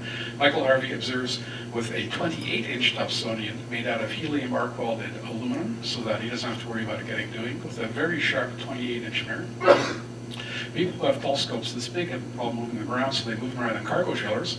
Not to be outdone, Mark Harvey, this is his cargo trailer. This door here opens up, it's a ramp, and puts it in there. This cargo trailer also, however, has a bed, an air conditioner, a couch, a flat screen TV, and a beer fridge. Of course, Mike observes with this eyepiece, and as you know, this eyepiece costs more than a 10-inch Dobsonian. Not to be outdone, he uses 2 of them in a binoviewer. This costs more than the average 11-inch at Cassegrain. And I'm sad to say that it makes the best binoviewing experience I've ever had. These are excellent binoviewer eyepieces. They make fabulous planetary eyepieces. Forget the 100-degree field. Now, the one saving grace of Mr. Harvey is he lets people look through his telescope. He lets anybody look through his telescope. So let's call this Lifestyles of the Rich and Friendly. If you have a story about some kind of astronomical experience that we all aspire to or admire to, or say if you're an eclipse traveler or do things in astronomy that most people can't do, come talk to me about a talk. How about a talk on telescope making? I consider telescope making to be the to do the ultimate alternative. I'm talking about making a complete telescope or making an essential accessory. And I think this is one of the most important things in amateur astronomy. The reason why is meet two amateur astronomers, or amateur telescope makers. This fellow on the left, a couple decades ago, made a trust tube Dobsonian, brought cellophane, won an award. A friend of his said, hey, can you make one for me? So he did. Another friend said, hey, can you make one for me? He did. He wound up making lots of telescopes. He decided, what the hell, I'll call them accession telescopes. This man's name is David Kriege. This guy over here went to an eclipse once and took photographs of Sloan Corona and was disappointed with the detail he got. So he started thinking, what kind of lens would record the kind of detail I can see with the eye? So he started experimenting with apochromatic telescope lens designs. He made a few, then he quit his day job, and he called this company Astrophysics. This man's name is Roland Christian. They were both amateur telescope makers.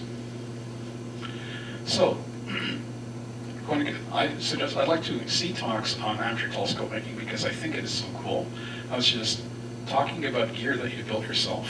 And because I'd like to encourage this, I'd like to give away a prize to the best talk given by someone here about gear they made themselves. I'm going to give away this. I figure anybody who spends all their time making telescopes can't find anything in the sky, so you need one of these things. I'll make up the rules later, but basically it comes down to there should be like at least 3 contestants, and it should be clever, and it ought to be possible for, it should be inspiring, we'll put it that way.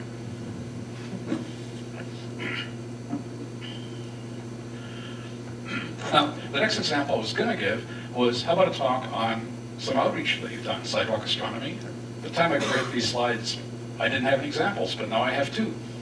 So both Pierre Johnson and Eric Kajula have recently been involved in outreach, and they both have little, mini, brief, I hope, reports. First is Pierre Martin. Okay, thanks, Attila. I'm not talking about meteors, so I won't be able to drag this on too long. But back on December 6th, Dr. Jamie Matthews of the University of British Columbia came here at Science and Tech to give a talk about about Canada's most space telescope. There he is right here. And while this was happening, I sat back and listened to his talk, and I found him to be very entertaining, a very passionate fellow about the subject, as he spoke about the recent discoveries made by MOST. Very enthusiastic and a lot of humor, so I thought that was very enjoyable. While this was happening, several center volunteers showed up to have a wonderful public star party. Not. As you guessed, it was cloudy, so it was obviously Plan B, which was to set up displays inside the museum. And this turned out to work out surprisingly well. The visitors came by and had a chance to speak to several of the Ottawa Center volunteers about the telescopes, binoculars, as you see here.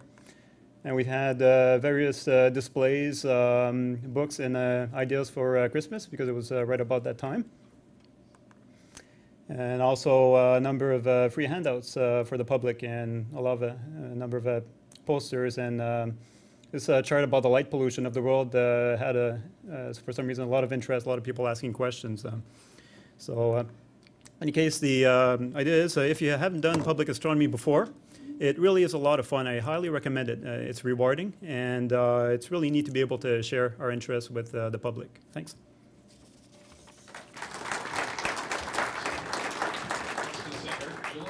Hello, everyone. I had a great time going to my son's school and talking to them about astronomy, and it was just fantastic. These kids want to learn. They really do. We started by a definition of astronomy. What is astronomy? It's the study of celestial objects in the sky. But I explained it's also about cosmology, about selenology. There's so many sciences involved in astronomy. And they kept asking me, how big is this? Where is that? Sort of thing. Very encouraging. Flip through it. I brought my telescope that I got when I was their age. And I said, this is where I started. And from there you can get to much bigger stuff. But astronomy is also in books. It's on the internet. It's information. Go to that. And I really enjoyed that part. After defining what astronomy is, we went through a series of Hubble slides. And they were really curious to know about nebula. And also we had the Ant Nebula, the Eagle Nebula, and also the Sombrero Galaxy. These caught their attention. And I said, these are real places. These aren't drawings. These actually exist. And I really enjoyed that. You guys, the kids actually, the student was wearing a pair of antlers that I picked up north when I went to northern Quebec with Chuck this summer. And bringing tangible objects is very important because they associate astronomy with being something that you can't actually touch. You know, it's so far you can't. But I showed them these are antlers that were taken from a place where there was a big meteor impact a long time ago. This is from there. And they like having something that they can actually touch. Like I also had some shatter cones and rock samples that I picked up with Chuck in our trips. Really enjoyed showing them that. After the slide presentation, we had a question and answer period, and I couldn't believe the questions they were asking. The one that really grabbed me was one student, this native student, asked me, "Have you ever been to space?" I said, "No." And then she said, "Is it possible to go to space?" I said, "Absolutely, and you can. If you study hard enough, you try hard enough, you can go into space." Native girl, comes from a remote Cree community. She looked at me with funny eyes. She never thought that she would be able to do that. I think I started something there, and I really enjoyed doing that. Next slide. The kids just, they really want to learn. If you have a son, a daughter, a grandson, granddaughter, someone in school, do what I did. Go there and give a small talk. An hour, it's really worth it. Thank you. It's my pleasure to award last year's Astronauts Article of the Year to Mike Earl.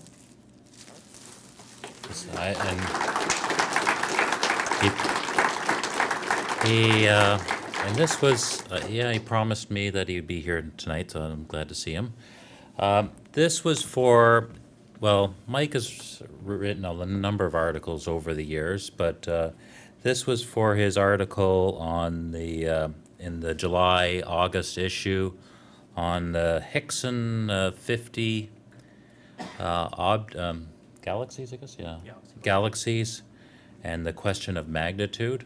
And I thought it was a very interesting article. Anyway, so Michael, congratulations. Thank you very much. There you go. Yeah. Thank you.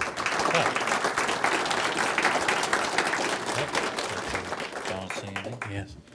Wow, this is absolutely amazing. It's worth the wait. It really was. This is absolutely a fantastic honor for me because this is the first award I've ever won in astronomy. So, and so this is going to hang extremely proudly on my office wall. There's no question about it. I have a brief thing to say about the articles I have been writing. Some people may ask why I even write them.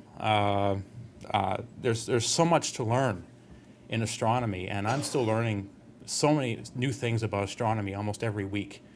And when I see something new, I love to learn about it, and I love to write about it and to get it out to other people so they can take advantage of what I've been learning in the subject for all this time.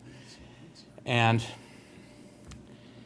it is, like I said, it's an absolute honor to me to have this this passion actually awarded because I put a lot into these articles, whether in the Astronauts or in the Journal or anywhere else. I put 100% in every one of my articles because I love to divulge my knowledge to everyone in the center and across the country, if in the sense of the journals.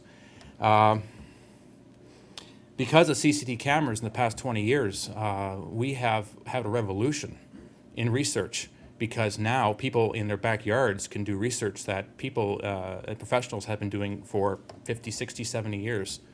And it's absolutely phenomenal to me that this is going on. And anyone can start doing this themselves with a CCD camera and a small telescope, moderate-sized telescope. I would like to give a special thanks for this award, and this award would not have been possible if it had not been for my good friend Paul Commission, because He introduced me to the Hickson galaxies. I never knew what they were until he introduced me to them. And he let me work on a remote control facility for his observatory. So because of those two, I was able to look at these objects and actually be able to determine the magnitudes from the actual observations. So again, I thank everyone for reading the articles. The next one I'm going to be writing will actually be for the journal. It'll be the study of the two novae in Ophiuchus in the Milky Way that I've been following since last May. So one of them is still going. So I'll still be measuring that once I can see it again in the early morning skies. So again, thank you very much, Paul, and thank you very much, Paul. And so I'd like to change for a bit here to do a bit of advertising. Do you have the next slide there? Thank you. As some of you know, I've been a coordinator for a new program at the Mississippi Valley Conservation, and it's called the Night Sky Conservation Program. This is a program that basically educates the general public about astronomy with a specific message about light pollution. I found a lot of light pollution, people who speak about light pollution just talk about the pollution itself, but they don't really talk about any appreciation for astronomy. My view is basically, if you're going to get people to try to reduce light pollution, get them interested in astronomy first, and then it may give them an appreciation or education in astronomy, and they can lower their own light pollution and also get others to do the same thing. So there are some brochures up at the front here, and basically there are little pamphlets here. And you can pick one up if you're interested in the program. There are about 50 here, so there's plenty to go around. And so the program itself, Night Sky Conservation, you can see by the slide here, we're going to have a family day activities over at the Gatehouse on 2854 Concession 8 in Almont. That will be basically an all-day event. It'll be all kinds of conservation events, including me talking twice about the Night Sky Conservation Project. There are 2 astronomy courses, one in the spring and the one in the autumn, and then there are 2 summer star parties in August and September. And then there's a monthly article that I write for the Almont Gazette as well. I'm trying to get it into the Citizen. We're still trying to do that. The course enrollment has begun. All you got to do is go to my website, castor2.ca/NSC, and all the information is there. If you have any questions, just click on the contact button, and you can just email me about any other nitty-gritty about the Night Sky Conservation Program. So thank you very much for your time, and thank you very much. I'm honored, very much honored.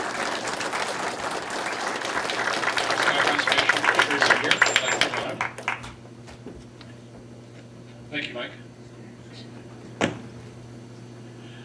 On behalf of the 18 people it takes to set up this meeting, I'd like to thank you for coming. There aren't 30 of you tonight, because without you it would be really kind of awkward talking to an empty hall.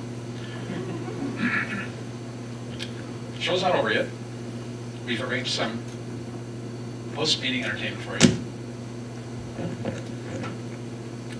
You already know about the free books. Please join us for a conversation and coffee in the back. If you've enjoyed any of the talks tonight, please go up to the speaker and say so, because that's really our reward for doing this. If you heard something you really didn't like, come talk to me in private, and I'll administer the meetings in private. Your hosts for a coffee conversation will be Art and Ann Fraser. And just a note here, they apparently contributed $500 from the coffee fund back into the revenues of the club, which is terrific. Thank you very much. The treasurer tells me that even with that contribution, our expenses are way greater than our revenue. So please drink more coffee. Later tonight, We've arranged for it to be clear, and I've actually managed to book the moon and Saturn. You know how hard it is to book a major planet to appear over Ottawa? You know, the clouds always have priority. Later tonight, people will be going over to Kelsey's across Saint-Laurent for more conversation, especially those people who need alcohol to relax. On February the 16th, we're going to have try to have a public star party immediately after Mike Earle's presentation on light pollution. This is going to be organized by the Ottawa Astronomy Friends, so go to oafs.ca for an announcement and for scheduling. OAFS is easy to remember. It's either Ottawa Astronomy Friends or a large dumb person, depending on how you prefer to remember it. I'm one of them, so I can say that. February anytime, please key holders, if you're going out to FLO and you feel like some company, post to the RASC mem list so you know, people can think of coming out. The FLO is a nice place to go even if you don't use the 16-inch telescope because you can bring your own. The essential part is the warm room. That's the building on the left so that you can survive the minus 20 degrees centigrade. And the 16-inch telescope is the right size to do most of the deep sky challenges we've been talking about. On Friday, March 6th, is going to be an IYA event, a concert by Tafo Music. The concert is going to be primarily musical with an astronomical theme, and I believe they're going to be showing some astrophotographs at the same time. I believe there's a fee for the concert, but the star party we're going to try to put on the sidewalk outside by RAC members is free, so if you'd like to either look at telescopes or bring a telescope, please talk to Mike Malkinam, who's going to be organizing that. The next meeting is going to be the second Friday in March, on the 13th, not the first Friday. This is an exception just for March. And that's almost the show tonight, except we have a special presentation by Penelope Goranson and Rob Alexander, who are going to perform a song about their love of astronomy, written by Penelope. You guys are on.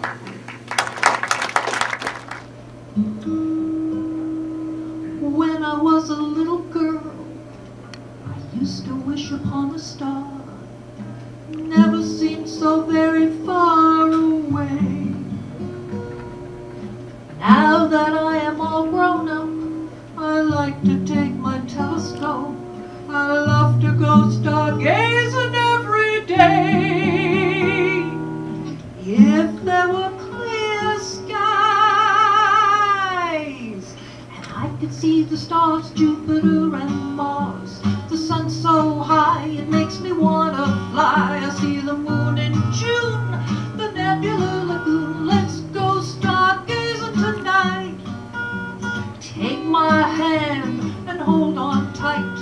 We'll wander through the magic of this wonder night. We'll see shooting stars and comets bright. Let's go stargazing tonight. Let's go stargazing. You never know what you'll see.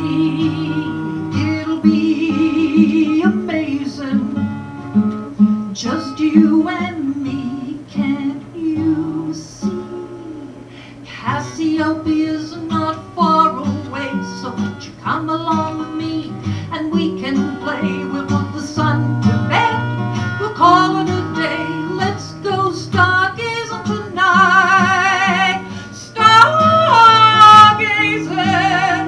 you never know what you'll see. It'll be amazing.